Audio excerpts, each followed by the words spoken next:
എല്ലാ രാത്രിയിലും കാലാവസ്ഥ എന്തു തന്നെയായാലും ആരോ ഒരാൾ ഞങ്ങളുടെ തെരുവിലൂടെ പതിയെ വിസിലടിച്ച് നടന്നു പോകാറുണ്ട്. അയാൾ കടന്നു പോകുമ്പോൾ ലിവിംഗ് റൂമിലോ അടുക്കളയിലോ ആണെങ്കിൽ മാത്രമേ ആ ശബ്ദം ഞങ്ങൾക്ക് കേൾക്കാൻ കഴിയൂ. കൃത്യം 3:03 ആ ശബ്ദം കേൾക്കുന്നത്.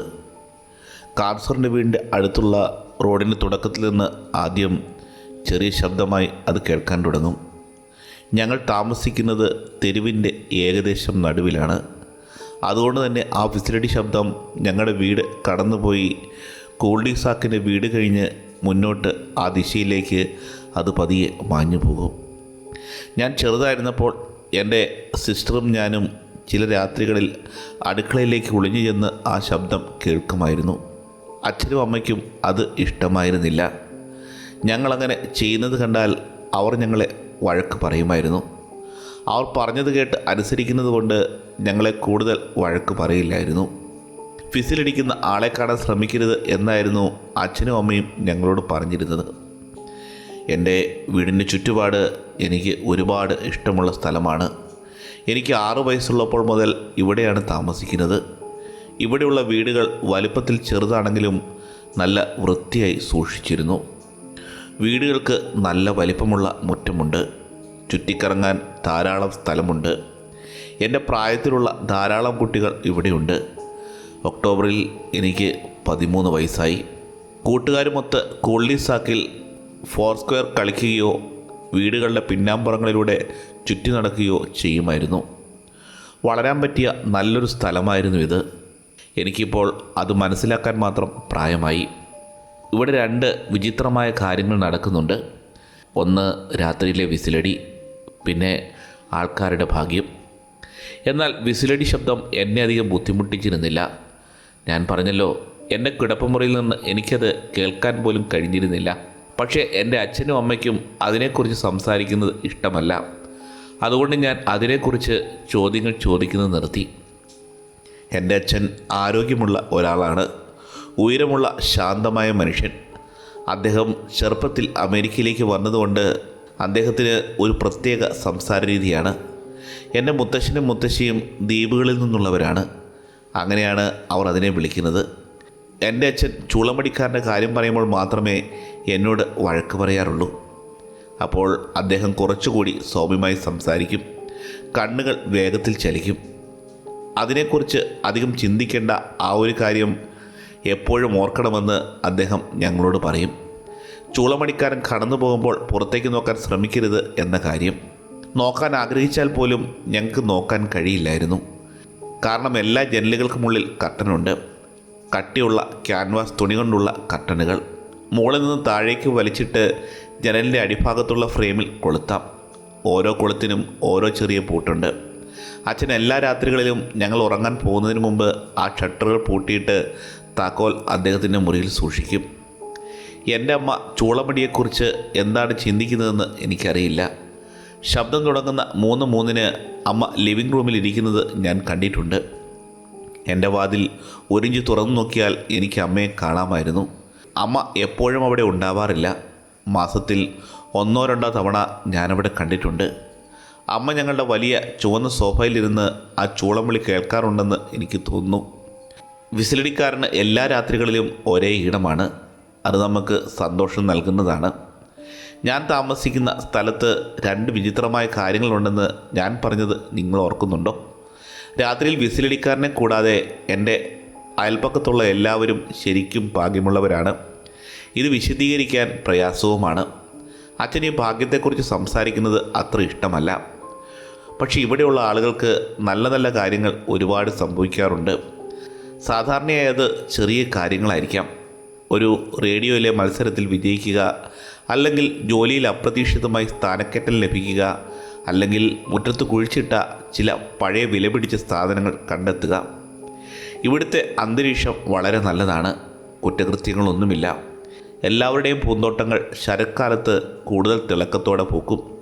നമ്മുടെ അനുഗ്രഹമാണ് ഈ നാടെന്ന് ഇവിടെ താമസിക്കുന്നതിനെക്കുറിച്ച് അമ്മ പറയുന്നത് ഞാൻ കേട്ടിട്ടുണ്ട്. പക്ഷെ ഞങ്ങളിവിടെ താമസിക്കാൻ വന്നതിൻ്റെ പ്രധാന കാരണം എൻ്റെ അനിയത്തിയാണ്. അവൾ ജനിച്ചപ്പോൾ തന്നെ രോഗിയായിരുന്നു. ശ്വാസകോശ സംബന്ധമായ എന്തോ ഒരു പ്രശ്നം. അനിയത്തി ജനിച്ചപ്പോൾ വീട്ടിലേക്ക് കൊണ്ടുവരാൻ പോലും കഴിഞ്ഞിരുന്നില്ല. ഒരു യന്ത്രം വെച്ചാണ് അവൾക്ക് ശ്വാസം നൽകിയിരുന്നത്. ആശുപത്രിക്ക് അടുത്തായിരിക്കാൻ വേണ്ടിയാണ് ഞങ്ങൾക്കിങ്ങോട്ട് താമസം മാറേണ്ടി വന്നത്. ഞങ്ങളിവിടെ താമസം മാറിയ ഉടൻ തന്നെ നോലയ്ക്ക് സുഖം പ്രാപിക്കാൻ തുടങ്ങി. ഡോക്ടർമാർ അത് സമ്മതിക്കില്ല. അവർ പറയുന്നത് അവർ ചെയ്യുന്ന ചികിത്സയുടെ ഫലമാണെന്നാണ്. പക്ഷേ എൻ്റെ മാതാപിതാക്കൾക്ക് അറിയാമായിരുന്നു, എനിക്കും അറിയാമായിരുന്നു നോല സുഖം പ്രാപിച്ചത് ഇവിടെ താമസിച്ചതുകൊണ്ട് ലഭിച്ച ചെറിയ അനുഗ്രഹങ്ങളിൽ ഒന്നായിരുന്നെന്ന്. അതുകൊണ്ടാണ് ഞങ്ങൾ ഇവിടെ തന്നെ താമസിക്കുന്നത്. ഓരോ ദിവസവും ഇവിടെ സംഭവിക്കുന്ന ഓരോ ചെറിയ അനുഗ്രഹത്തിനും അത്ഭുതത്തിനും പകരമായി ചിലപ്പോഴൊക്കെ ചില മോശം കാര്യങ്ങൾ സംഭവിക്കുമെന്ന് ഞങ്ങൾ അറിഞ്ഞത് ആ ചുളം വിളിക്കാരനെ നോക്കാൻ ശ്രമിച്ചപ്പോൾ മാത്രമാണ്. ഞങ്ങളുടെ അയൽപ്പക്കത്ത് ഒരു സ്വാഗത കമ്മിറ്റിയുണ്ട്. പുതിയ ആളുകൾ താമസം മാറുമ്പോൾ അവർ മക്രോണി കാസറോൾ, ഒരു ഗിഫ്റ്റ് ബാസ്ക്കറ്റ്, ഒരു മഞ്ഞ കവർ എന്നിവയുമായി വരും.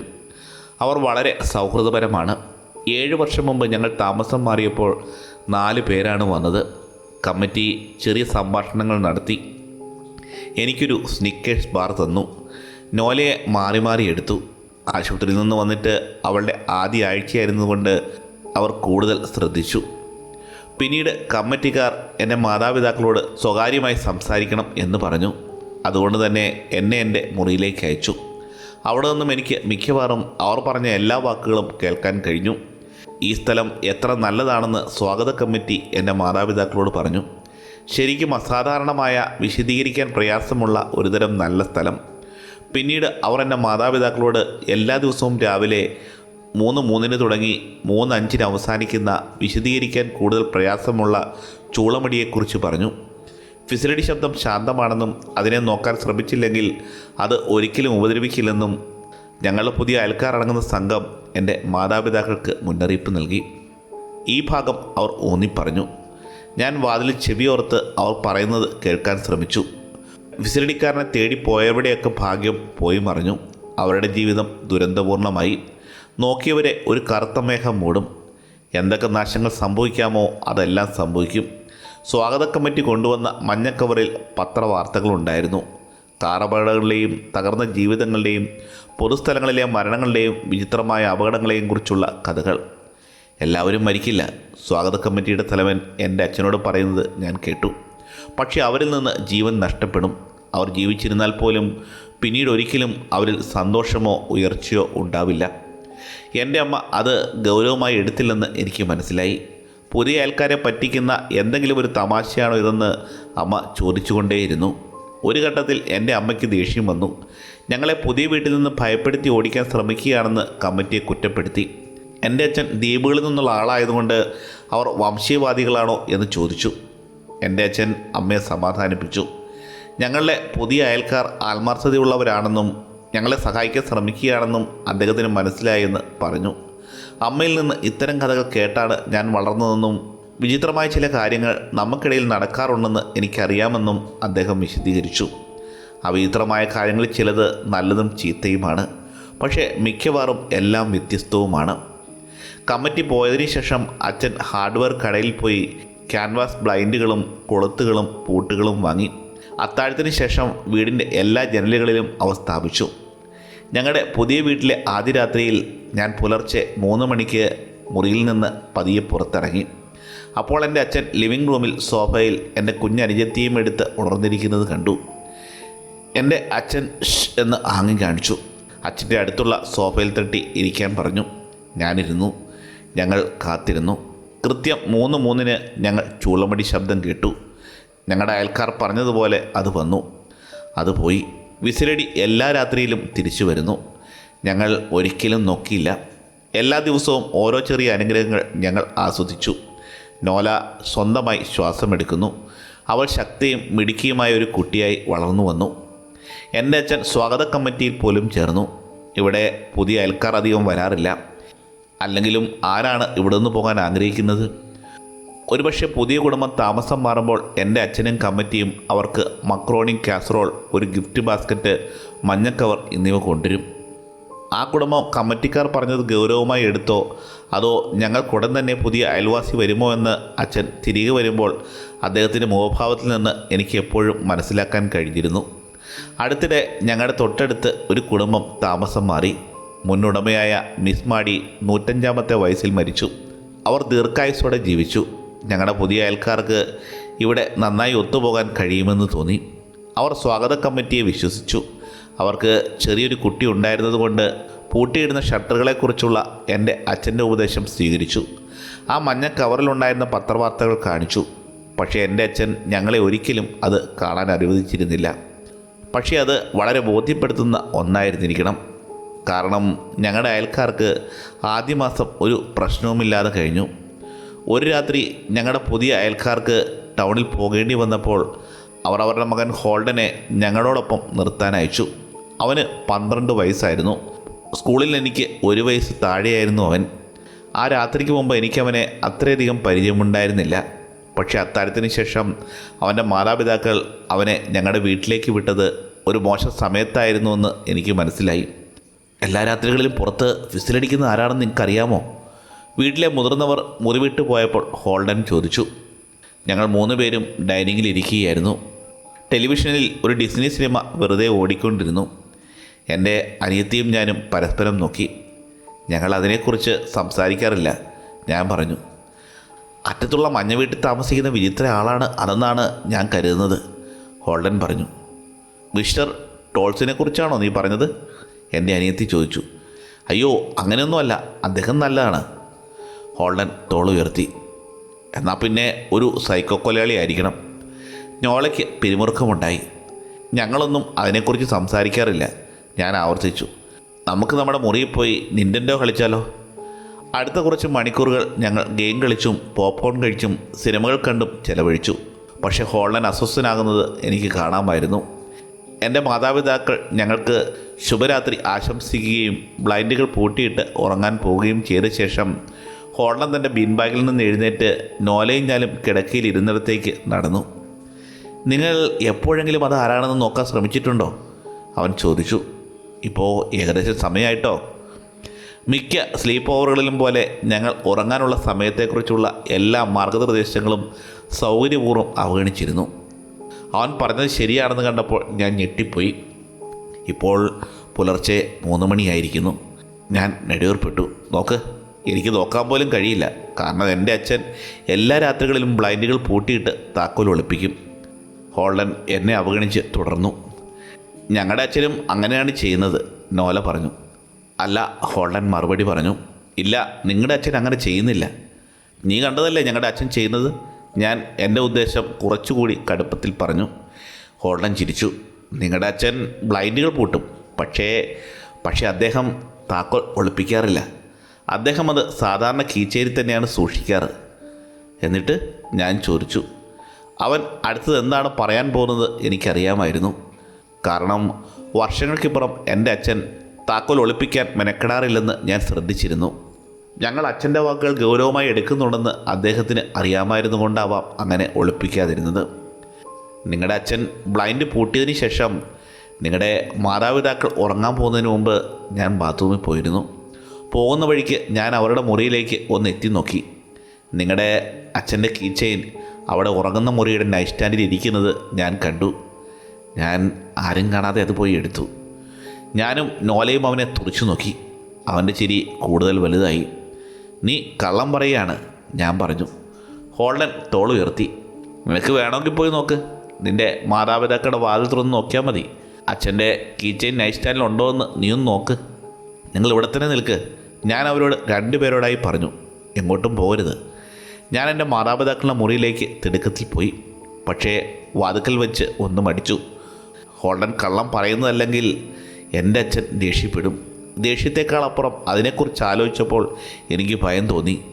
ആ വിസിലടിക്കാരൻ പുറത്തു നിൽക്കുമ്പോൾ ആ തുറന്ന ജനലിനെക്കുറിച്ചായിരുന്നു എനിക്ക് കൂടുതൽ ഭയം.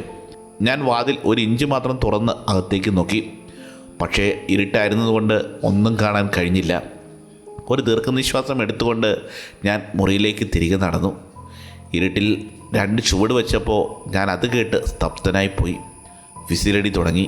എനിക്കത് വ്യക്തമായി കേൾക്കാമായിരുന്നു എൻ്റെ മാതാപിതാക്കളുടെ മുറിയിൽ നിന്ന്. ഞങ്ങൾ വീട്ടിലേക്ക് താമസം മാറിയത് മുതൽ അവൾ എല്ലാ രാത്രികളിലും ഈ ശബ്ദം കേൾക്കുന്നുണ്ടായിരിക്കണമെന്ന് ഞാൻ ഒരിക്കലും മനസ്സിലാക്കിയിരുന്നില്ല. അച്ഛനും അമ്മയും ഞങ്ങളോട് ഒരിക്കലും പറഞ്ഞിട്ടില്ല. എനിക്കിത് കേട്ടാൽ ഉറങ്ങാൻ കഴിയുമെന്നും തോന്നുന്നില്ല. ഞാൻ അവിടെ തന്നെ നിന്നു. വിസിലടി അടുത്ത് വരുന്നതായി കാതോർത്തു. ലൈറ്റ് ഇടണോ അതോ അച്ഛനെ വിളിക്കണോ എന്ന് എനിക്ക് യാതൊരു ഉറപ്പുമില്ലായിരുന്നു. ലിവിംഗ് റൂമിലെ നേരിയ ശബ്ദങ്ങൾ എന്നെ യാഥാർത്ഥ്യ ബോധത്തിലേക്ക് തിരികെ കൊണ്ടുവന്നു. നോല, ഞാൻ നിലവിളിച്ചു. ഞാൻ എൻ്റെ മാതാപിതാക്കളുടെ മുറിയിൽ നിന്ന് ഓടി പുറത്തേക്ക് വന്നു. ഹോൾഡനും നോലയും ഒരു ജനാലയ്ക്കടുത്ത് മുൻവാതിൽ നിൽക്കുന്നുണ്ടായിരുന്നു.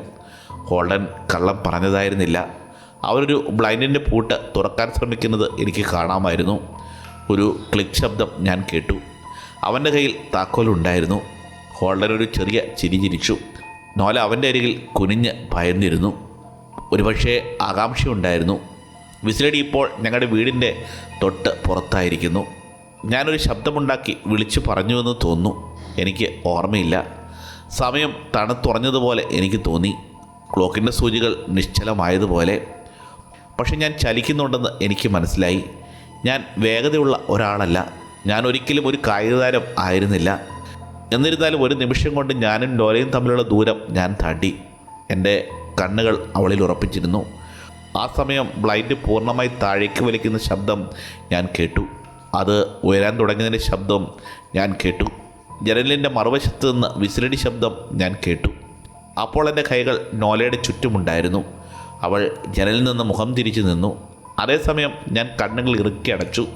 ബ്ലൈൻഡുകൾ തുറക്കുന്ന ശബ്ദം ഞാൻ കേട്ടു. വിസിലടി നിന്നു. നോല എൻ്റെ കൈകളിൽ കിടന്ന് വിറയ്ക്കുന്നത് എനിക്ക് അനുഭവപ്പെട്ടു. നോക്കരുത് കേട്ടോ, ഞാൻ അവളോട് പറഞ്ഞു. തിരിഞ്ഞു നോക്കരുത്. അവൾ ഇടനാഴിയിലേക്ക് തിരിഞ്ഞും ഞാൻ ജനലിന് അഭിമുഖമായി നിൽക്കുന്ന രീതിയിലായിരുന്നു ഞങ്ങൾ നിന്നിരുന്നത്.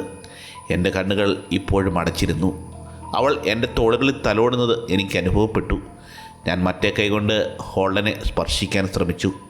എൻ്റെ കൈ അവൻ്റെ കയ്യിൽ തട്ടി. അവൻ നോലയേക്കാൾ കൂടുതൽ വിറയ്ക്കുന്നുണ്ടായിരുന്നു. ഹോൾഡൻ, ഞാൻ ചോദിച്ചു. നിശബ്ദത. ഞാനവനെ തൊട്ടു നോക്കി. ഞാൻ അവൻ്റെ അടുത്തേക്ക് നീങ്ങി. കണ്ണുകളിപ്പോഴും ഇറുക്കി അടച്ചതുകൊണ്ട് ജനലിൽ പതുക്കെ തൊട്ടു നോക്കി. ഗ്ലാസിൻ്റെ വിരൽത്തുമ്പിൽ തണുത്തതായിരുന്നു.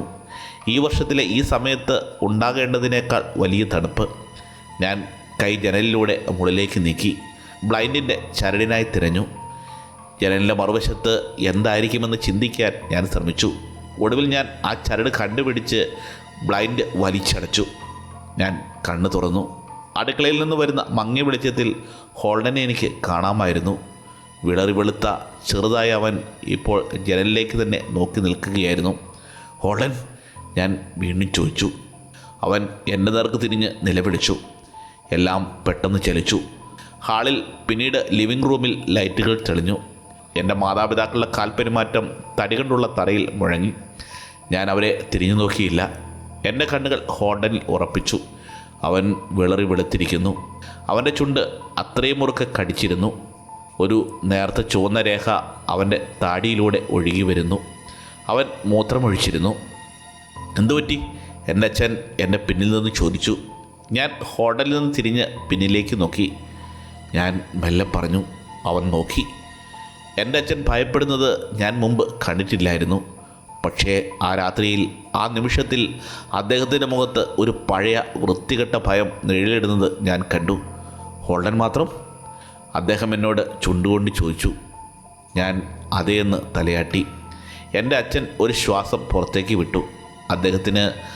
എൻ്റെ അച്ഛന് അത്രയധികം ആശ്വാസം തോന്നിയിട്ടുണ്ടാവണം. പിന്നീട് അദ്ദേഹം ഹോൾഡൻ്റെ നേർക്ക് തിരിഞ്ഞു. എൻ്റെ അച്ഛൻ്റെ മുഖം മാറി. ഹോൾഡൻ മാത്രമാണ് നോക്കിയിരുന്നതിൽ അച്ഛന് സന്തോഷം തോന്നിയതിൽ ഞാൻ അത്ഭുതപ്പെട്ടു. വാതുക്കൽ ഒരു മുട്ട് കേട്ടു. ഞങ്ങളെല്ലാവരും ഭയന്ന് വിറച്ച് അവിടെ തന്നെ നിന്നു. ഹോൾഡൻ പതിയെ കരയാൻ തുടങ്ങി. അത് തുറക്കരുത്, എൻ്റെ അമ്മ പറഞ്ഞു. അമ്മ ഹാളിലെ വാതുക്കൽ നിന്നു. എൻ്റെ മാതാപിതാക്കൾ രണ്ടുപേരും അവിടെ കിടപ്പുമുറിയിൽ നിന്ന് എടുത്ത ബേസ്ബോൾ ബാറ്റുകൾ പിടിച്ചിരിക്കുന്നത് ഞാൻ ശ്രദ്ധിച്ചു. മുട്ട് വീണ്ടും കേട്ടു. ഇത്തവണ കുറച്ചുകൂടി ഉച്ചത്തിൽ. ദയവായി ആരും വാതിൽ തുറക്കരുത്, ഹോൾഡൻ മന്ത്രിച്ചു. എൻ്റെ അച്ഛൻ അവൻ്റെ അടുത്തേക്ക് നടന്നു. അവനെ കെട്ടിപ്പിടിച്ചു. ഇല്ല, ഞങ്ങൾ തുറക്കില്ല. എൻ്റെ അച്ഛൻ വാക്ക് നൽകി. അച്ഛൻ അപ്പോഴും ബാറ്റ് മുറുക്കെ പിടിച്ചിരുന്നു. ഇന്ന് രാത്രി ഇവിടേക്ക് ആരും വരില്ല കേട്ടോ.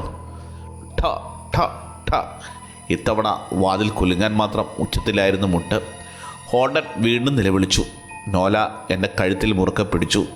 എൻ്റെ അമ്മ അടുത്തേക്ക് വന്ന് ഞങ്ങളുടെ അരികിൽ മുട്ടുകുത്തി. എന്നെയും അനിയത്തിയും ചേർത്ത് പിടിച്ചു. ഠ ഠ ഠ. പോലീസിനെ വിളിക്ക്, പോലീസിനെ വിളിക്ക്. എൻ്റെ അമ്മ എൻ്റെ അച്ഛനോട് മന്ത്രിച്ചു. മുട്ട് തൽക്ഷണം നിന്നു. എൻ്റെ അച്ഛൻ ഞങ്ങളെ തിരിഞ്ഞു നോക്കി. നിങ്ങൾ കരുതുന്നുണ്ടോ?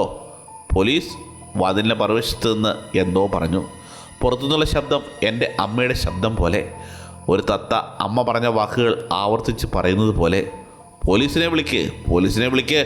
ടപ്പ് ടപ്പ് ടപ്പ്. പോലീസ് എന്ന് ആ ശബ്ദം വിളിച്ചു പറഞ്ഞുകൊണ്ടിരുന്നു. എൻ്റെ അമ്മ ഞങ്ങളെ കൂടുതൽ ചേർത്ത് പിടിച്ചു. പോലീസ്, പോലീസ്, പോലീസ്, ഒന്ന് നിർത്താമോ? അമ്മ മന്ത്രിക്കുന്നത് ഞാൻ കേട്ടു. പിന്നെ എല്ലാം നിശബ്ദം. പിന്നെ അത് നിന്നു. ഒരു നീണ്ട നിമിഷത്തിന് ശേഷം മുട്ട് വീണ്ടും കേട്ടു. പക്ഷേ അത് ഞങ്ങളുടെ വാതിലിൻ്റെ പിന്നിൽ നിന്നായിരുന്നു. ഞങ്ങളെല്ലാവരും ഒരുമിച്ച് പിൻവാതിലിലേക്ക് തിരിഞ്ഞു നോക്കി. പക്ഷേ മുട്ടുടൻ മുൻവാതിലിലേക്ക് തിരിച്ചു വന്നു. മുന്നിൽ നിന്ന് പിന്നിലേക്ക്, പിന്നിൽ നിന്ന് മുന്നിലേക്ക്. ഉച്ചത്തിൽ, വീണ്ടും ശാന്തമായി, പിന്നെ വീണ്ടും ഉച്ചത്തിൽ. പെട്ടെന്ന് ശബ്ദം ഒരേ സമയം രണ്ട് വാതിലിൽ നിന്നും വരാൻ തുടങ്ങി. വലിയ കനത്തടികൾ ഒരു ചുറ്റിക കൊണ്ട് അടിക്കുന്നത് പോലെ. പിന്നെ വീടിൻ്റെ എല്ലാ ജനലുകളിലും, പിന്നീട് ചുവരുകളിലും എന്തോ തട്ടാൻ തുടങ്ങി. ഒരു ഡസൻ ആളുകൾ ഒരേ സമയം വായിക്കാൻ ശ്രമിക്കുന്ന ഒരു ഡ്രമ്മിനുള്ളിൽ ഞങ്ങൾ പെട്ടതുപോലെയായിരുന്നു അത്. നിർത്ത്! ഹോൾഡൻ നിലവിളിച്ചു. മുട്ടുനിന്നു. ഞാൻ പറയില്ല, ആരോടും പറയില്ല നിങ്ങളെ കണ്ട കാര്യം. ഹോൾഡൻ വാതിലിലേക്ക് നോക്കി കരഞ്ഞുകൊണ്ട് പറഞ്ഞു. ഞാൻ കണ്ടത് ആരോടും പറയില്ല എന്ന് ഞാൻ വാക്ക് തരുന്നു. ദയവായി നിങ്ങളൊന്ന് പോകുമോ? ഞങ്ങൾ ഏകദേശം 1 മിനിറ്റോളം കാത്തിരുന്നു. അപ്പോൾ ഞങ്ങളത് കേട്ടു. ഹോൾഡൻ നേരത്തെ നോക്കിയ ജനലിൽ നിന്ന് ഒരു നേർത്ത ടപ്പ് ടപ്പ് ടപ്പ് ശബ്ദം. ഹോൾഡൻ കരയാൻ തുടങ്ങി. എൻ്റെ അച്ഛൻ അവനെ ചേർത്ത് പിടിച്ചു. അവൻ്റെ മുടി ഒതുക്കി. പക്ഷെ അവനോട് അച്ഛൻ ഒരിക്കലും കള്ളം പറഞ്ഞില്ല. എല്ലാ കാര്യങ്ങളും ശരിയാകുമെന്ന് ഒരിക്കലും അച്ഛൻ അവനോട് പറഞ്ഞില്ല. ജനലിലെ തട്ടൽ രാത്രി മുഴുവൻ തുടർന്നു. എത്ര നേരമെന്ന് എനിക്കറിയില്ല. ഞങ്ങൾ ലിവിംഗ് റൂമിൽ ഒതുങ്ങിക്കൂടി. ഒടുവിൽ എൻ്റെ അച്ഛൻ വാതിൽ നോക്കിയിരുന്നപ്പോൾ എൻ്റെ അമ്മ ഞങ്ങൾ കുട്ടികളെ കിടപ്പുമുറിയിലേക്ക് കൊണ്ടുപോകാൻ ശ്രമിച്ചു. പക്ഷേ ഞങ്ങൾ കിടപ്പുമുറിയിലേക്ക് മാറിയ ഉടനെ തന്നെ മുട്ട് തിരിച്ചു വന്നു. അത് അവഗണിക്കാൻ കഴിയാത്തത്ര ഉച്ചത്തിലായിരുന്നു. വാതിൽ തകരുമെന്ന് ഞങ്ങൾ ഭയപ്പെട്ടു. ഞങ്ങൾ ലിവിംഗ് റൂമിലേക്ക് തിരിച്ചുപോയി. മുട്ട് നിന്നു. രാത്രിയിലെ ടപ്പ് ടപ്പ് ഷപ്പ് ശബ്ദം മാത്രം തുടർന്നു. ആ രാത്രി ഞങ്ങൾ ആരും ഉറങ്ങിയില്ല. രാവിലെ 7 മണിയോടെ തട്ടൽ നിന്നു. ഏകദേശം അപ്പോഴാണ് അവിടെ സൂര്യൻ ഉദിക്കുന്നത്. എൻ്റെ അച്ഛൻ ഒരു ജനാലിൻ്റെ ബ്ലൈൻഡ് തുറക്കുന്നതിന് മുമ്പ് ഞങ്ങൾ 2 മണിക്കൂറുകൾ കൂടി കാത്തിരുന്നു. അദ്ദേഹം ഞങ്ങളോടെല്ലാവരും അച്ഛൻ്റെയും അമ്മയുടെയും കിടപ്പുമുറിയിലേക്ക് തിരികെ പോകാൻ പ്രേരിപ്പിച്ചു. അദ്ദേഹം വാതിൽ തുറന്ന് അരികെ വരുന്നത് ഞാൻ കേട്ടു. ശരി, അദ്ദേഹം ഞങ്ങളോട് പറഞ്ഞു. അത് കഴിഞ്ഞു. ഹോൾഡൻ്റെ മാതാപിതാക്കൾ ഉച്ചഭക്ഷണ സമയത്തോടെ തിരിച്ചെത്തി. എൻ്റെ അമ്മയും അച്ഛനും ഹോൾഡനെ അവൻ്റെ വീട്ടിലേക്ക് കൊണ്ടുപോയി. അവരെല്ലാം കുറച്ചധികം നേരം അകത്തു പോയിരുന്നു. നോലയും ഞാനും ജനലിലൂടെ നോക്കി. അവൾ ദിവസം മുഴുവൻ എൻ്റെ അരികിൽ തന്നെ ഒട്ടി നിന്നു, എൻ്റെ കൈയും പിടിച്ചുകൊണ്ട്. എൻ്റെ മാതാപിതാക്കൾ തിരിച്ചു വരുമ്പോൾ അവരുടെ മുഖത്ത് സങ്കടം ഞാൻ കണ്ടു. പക്ഷേ ഹോൾഡൻ്റെ കുടുംബത്തോട് അച്ഛൻ എന്താണ് പറഞ്ഞതെന്ന് ഞങ്ങളോട് പറഞ്ഞില്ല. അതൊരു ഞായറാഴ്ചയായിരുന്നതുകൊണ്ട് ഞങ്ങളെല്ലാവരും ഒരുമിച്ച് സമയം ചെലവഴിച്ചു. പിസ്സ ഓർഡർ ചെയ്ത് സിനിമകൾ കണ്ടു. ആ രാത്രി എല്ലാവരും എൻ്റെ മുറിയിൽ ഉറങ്ങി. നോലയും എൻ്റെ അമ്മയും എൻ്റെ കൂടെ കിടക്കയിൽ, എൻ്റെ അച്ഛൻ വലിച്ചിട്ട കസാരയിൽ. ആ രാത്രിയിലോ അതിനുശേഷമുള്ള ഒരു രാത്രിയിലോ മുട്ടുകളൊന്നും ഉണ്ടായിരുന്നില്ല. ആഴ്ചയുടെ ബാക്കി ദിവസങ്ങൾ ഞങ്ങൾ ഹോൾഡനെയോ അവൻ്റെ മാതാപിതാക്കളെയോ കണ്ടില്ല.